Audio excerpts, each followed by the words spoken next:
Hi friends, आज हम लोग क्लास 10 साइंस का एक और महत्वपूर्ण टॉपिक देखने जा रहे हैं। उस टॉपिक का नाम है कुछ महत्वपूर्ण यौगिक एवं उनके सूत्र। ये टॉपिक इतना महत्वपूर्ण है क्लास 10 के लिए, आप इसको यौगिक सूत्र बोल सकते हैं। कम से कम 2 नंबर नहीं तो 4 नंबर तक का क्वेश्चन ऑब्जेक्टिव में इससे पूछा जाता है। इसको आप यदि सही से देख लेते हैं तो उम्मीद 2 या 4 नंबर आपको बोर्ड एग्जाम में आ जाएगा। सबसे पहला चीनी का सूत्र, तो चीनी का सूत्र होता है C12H22O11। चीनी का सूत्र आपको बता ही दिए C12H22O11, लेकिन कभी कभी एग्जाम में आपको ऐसे नहीं पूछेगा कि चीनी के सूत्र में हाइड्रोजन के कितने परमाणु होते हैं। तो देखिए यहाँ कितना परमाणु है, परमाणु संख्या कितना है 22, तो हाइड्रोजन का कितना हो जाएगा 22। यदि कार्बन का पूछ देगा तो 12, ऑक्सीजन का 11। चलिए अगला है ग्लूकोज का सूत्र C6H12O6। फिर इसमें भी उसी तरह पूछ देगा कि ऑक्सीजन के कितने परमाणु, ऑक्सीजन के परमाणु कितना लिखा है 6, हाइड्रोजन के 12, कार्बन के 6। अगला है ब्लीचिंग पाउडर, या इसको हम लोग बोलते हैं विरंजक चूर्ण। हम दोनों नाम लिख दिए, ब्लीचिंग पाउडर या विरंजक चूर्ण। इसका सूत्र होता है CaOCl2।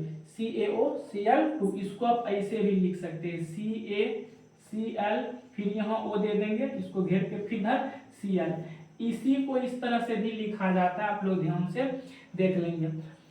बेकिंग सोडा, तो बेकिंग सोडा का सूत्र होता है NaHCO3। तो इसको आप लोग सोडियम बाइकार्बोनेट के नाम से जानते होंगे। सोडियम बाइकार्बोनेट किसको कहते हैं, बेकिंग सोडा को। या इसको हम लोग पढ़ सकते हैं सोडियम हाइड्रोजन कार्बोनेट। CO3 को हम लोग क्या पढ़ते हैं, कार्बोनेट। H को क्या पढ़ते हैं, हाइड्रोजन पढ़ते हैं। Na को सोडियम, इसको सोडियम हाइड्रोजन कार्बोनेट। या इसका दूसरा नाम होता है HCO3 को आप बाइकार्बोनेट पढ़िए, इसको पढ़िए सोडियम बाइकार्बोनेट। दोनों नाम सही है, बेकिंग सोडा का सूत्र होता है। नीला कशिश या तूतिया, इसका सूत्र होता है CuSO4 copper sulphate into 5H2O। यहाँ जल के 5 अणु पाए जाते हैं, ठीक है, ये सब ध्यान में रखना है। वॉशिंग सोडा या धोवन सोडा, या इसको धोने का सोडा कहिए, इसका सूत्र क्या होता है Na2CO3 into 10H2O। Sodium carbonate into 10H2O। H2O क्या होता है, जल। जल के कितने अणु हैं 10। हो सकता है एग्जाम में पूछ दे कि वॉशिंग सोडा में जल के कितने अणु उपस्थित रहते हैं, तो 10। प्लास्टर ऑफ पेरिस, इसको हम लोग POP भी बोलते हैं, प्लास्टर ऑफ पेरिस। इसका सूत्र होता है CaSO4 का होल 2 इंटू H2O। इसको देखिए एक तरह से और लिखा जा सकता है CaSO4, इसका होल 2 है, उसको उधर भेजिए, ये हाफ हो जाएगा, हाफ H2O। तो प्लास्टर ऑफ पेरिस का ये सूत्र CaSO4 का होल 2 इंटू H2O, या इसी को लिखेंगे CaSO4 इंटू हाफ H2O। आगे है आपका जिप्सम। जिप्सम का होता है CaSO4 इंटू 2H2O। देखिए यहाँ गलती मत कर दीजिएगा, प्लास्टर ऑफ पेरिस और जिप्सम में गलती होने की संभावना बहुत रहता है। देखिए CaSO4 का होल है यहाँ होल 2 इंटू H2O, और जिप्सम में क्या है, उधर 2 है, CaSO4 इंटू 2H2O। देखिए यहाँ पे यदि इधर 2 था, उधर जाएगा क्या हो जाएगा 1/2, इंटू के उस साइड का क्या हो गया 1/2, लेकिन इंटू के साइड 1/2 नहीं है, 2 ही है। जिप्सम से ही प्लास्टर ऑफ पेरिस का निर्माण होता है, ये भी ध्यान रखिएगा। Caustic soda NaOH, caustic potash KOH। इस दोनों पे आप लोग ध्यान दीजिएगा, इसमें अक्सर गलती हो जाता है। कास्टिक सोडा और कास्टिक पोटास में गलती हो जाता है। कास्टिक सोडा का NaOH होता है, कास्टिक पोटास का KOH।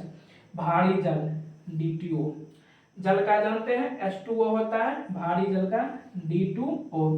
सिंदूर का HGS, लाफिंग गैस का N2O नाइट्रस ऑक्साइड। सोडा का KNO3 पोटेशियम नाइट्रेट, सोडा का सूत्र होता है पोटेशियम नाइट्रेट। संगमरमर का CaCO3। देखिए चूना पत्थर, खरिया, खड़िया, संगमरमर, सभी का सूत्र होता है CaCO3। कली चूना, बिना बुझा चूना, वैसा चूना जिसके साथ जल नहीं मिलाया गया हो, जो आप लोग बाजार से खरीद के लाते हैं उसमें जल तो नहीं मिला रहता है, तो उसको आप लोग कली चूना या बिना बुझा चूना बोलते हैं। उसका सूत्र होता है CaO। इसका रासायनिक नाम पूछता है तो कैल्शियम ऑक्साइड। CaO का मतलब क्या हो जाएगा, कैल्शियम ऑक्साइड।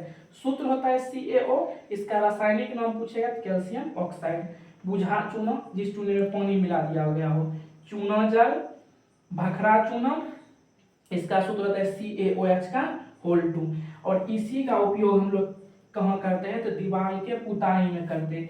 ये दीवार में हम लोग, आप लोग देखते होंगे चूना देते हैं, उससे पुताई करते हैं, पुताई करने में इसी का इस्तेमाल करते हैं। देखिए जब हम इससे दीवार का पुताई कर देते हैं तो उस समय तुरंत दीवार में चमक नहीं आता है।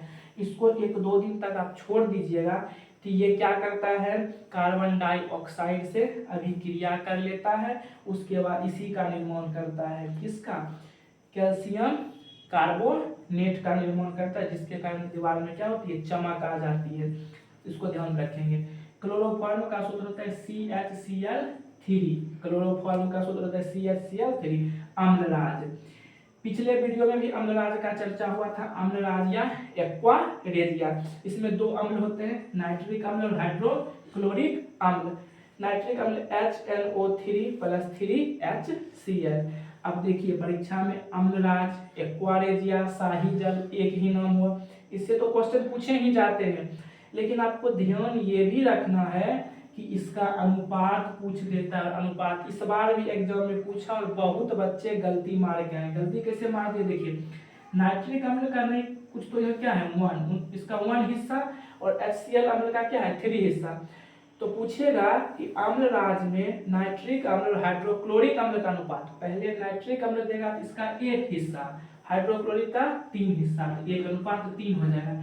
लेकिन परीक्षा में क्या करता है, परीक्षा में आपसे पूछ देता है कि हाइड्रोक्लोरिक अम्ल, पूछेगा अम्लराज में हाइड्रोक्लोरिक अम्ल और नाइट्रिक अम्ल का अनुपात, तो पहले हाइड्रोक्लोरिक दिया तो 3:1। देखिए अंतर क्या है, नाम पे अंतर हो जाता है, पहले ये नाम दिया फिर ये, तो 1:3। अब पहले ये दे दिया तो 3:1। सल्फ्यूरिक अम्ल पता ही है H2SO4, इसका सूत्र होता है। हाइड्रोक्लोरिक अम्ल HCl जो हमारे अमाशय में पाया जाता है, और ये क्या करता है, हड्डी के पाचन में सहायक होता है, हड्डी को पचाता है। कुत्ते के अंदर HCl की मात्रा अधिक पाई जाती है, इसलिए कुत्ता हड्डी को भी पचा लेता है। नाइट्रिक अम्ल HNO3। तो आप लोग इसको अच्छी तरह से देख लीजिएगा, याद कर लीजिएगा। धन्यवाद।